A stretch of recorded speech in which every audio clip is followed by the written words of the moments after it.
Every console generation, there's games that come out that are considered timeless classics, and every generation, a bunch of those timeless classics pass me by. Today on the channel, I wanted to go over one of those games. Today, I wanted to talk about Shadow of the Colossus. Hey everyone, I didn't have a PS2 growing up. I definitely grew up as a Nintendo kid. While my neighbor did have a PS2, we only ever played multiplayer games, so as the years passed, I heard more and more about this game. The concept intrigued me. Boss fights only, no small enemies, no random encounters, no leveling system, just climb these giants, kill them, and move on. So after hearing all these good things, I finally decided to give this game a try. Let's go over the highs and lows of the game, and where I think Shadow of the Colossus should be in your backlog.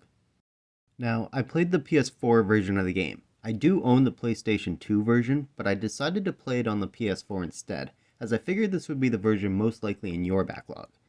First off, I'm sure you're going to notice the visuals, and personally, I think they look pretty good. Considering this is a PS2 game that got cleaned up for the PS4, I think there's very little to complain about it visually.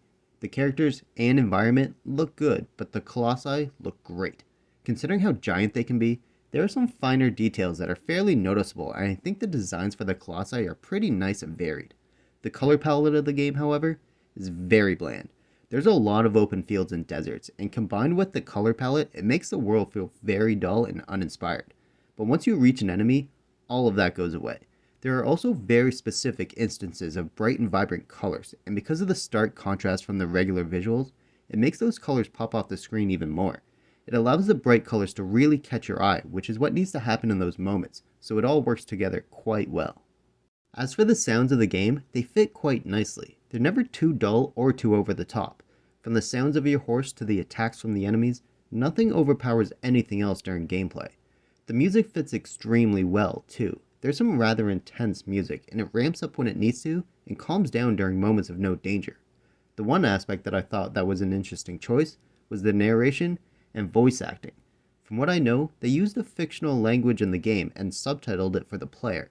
If I'm wrong and it's a real language, then please let me know down below. It's an interesting choice instead of having voice actors for each language.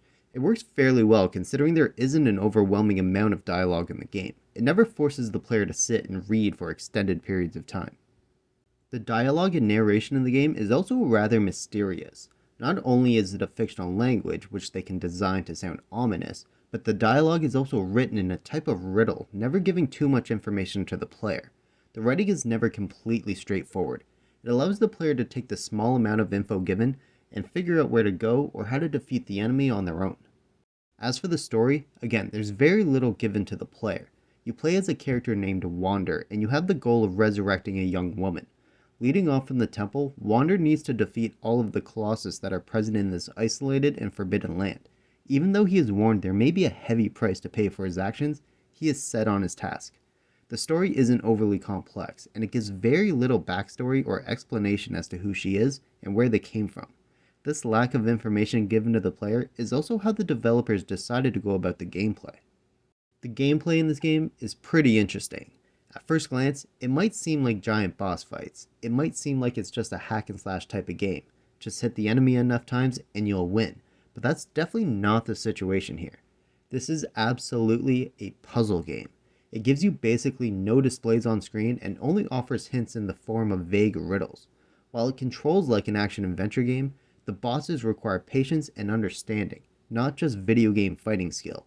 Every enemy needs to be attacked in a very specific way, and the player is required to use their surroundings and knowledge of how the enemies interact in order to defeat them.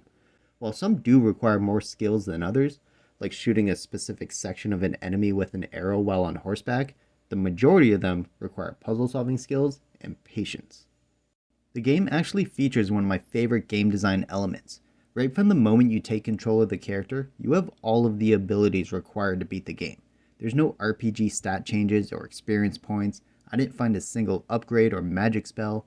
I killed the first enemy, and then immediately went on to the second, then the third, and so on until I beat the game.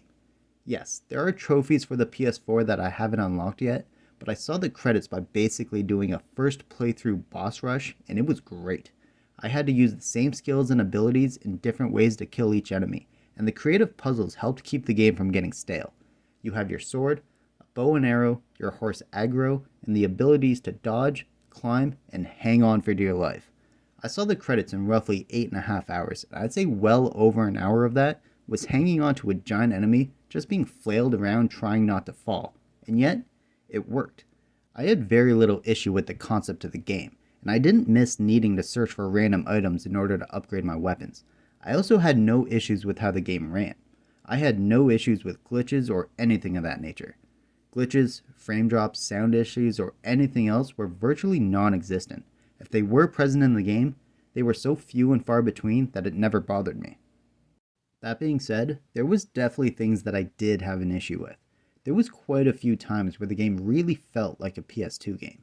This version does have some good upgrades from the PS2 version, like the visuals, but I really felt as if the game needed to be taken away from the feel of the PS2. The controls were extremely clunky. They did have multiple button layout combinations, but I really would have preferred full button mapping. None of the preset layouts were designed how I would have preferred.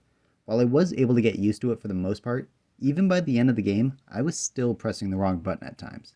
I also had a fairly big issue with the camera. It's a full 3D game and it gives you control of the camera, which was fantastic, but too many times the camera would self-adjust and it caused a lot of frustration for me, especially when riding my horse. Trying to look around or use the guiding light while on horseback was almost impossible.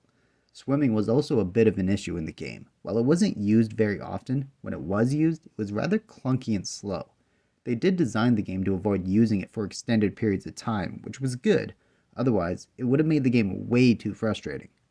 The one major issue that bothered me the most, however, was the delay from getting hit to standing back up. Now, the vast majority of enemies, this didn't matter as they moved rather slow, but the one that had some speed would completely ragdoll me and prevent me from ever standing up again. This one boss almost made me quit the game.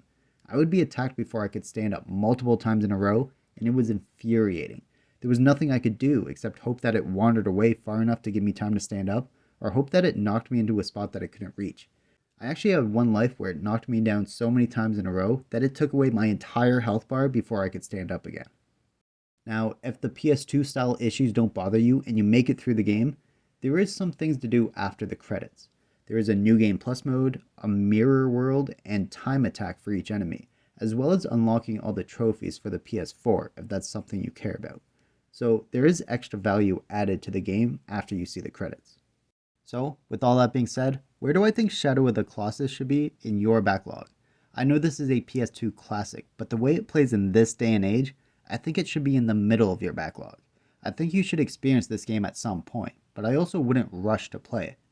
Now, I do take into consideration this is a PS2 game at its core. I understand that's how a lot of camera controls worked in older 3D games. I understand swimming animations weren't made nearly as well as they are now, and I understand that multiple button preset options gives the player some variety in how they wish to play, but I do wish there was a version of this game that played as a full current generation game. There are smooth bow and arrow skills while on horseback in games like Horizon Forbidden West that don't suffer from camera issues.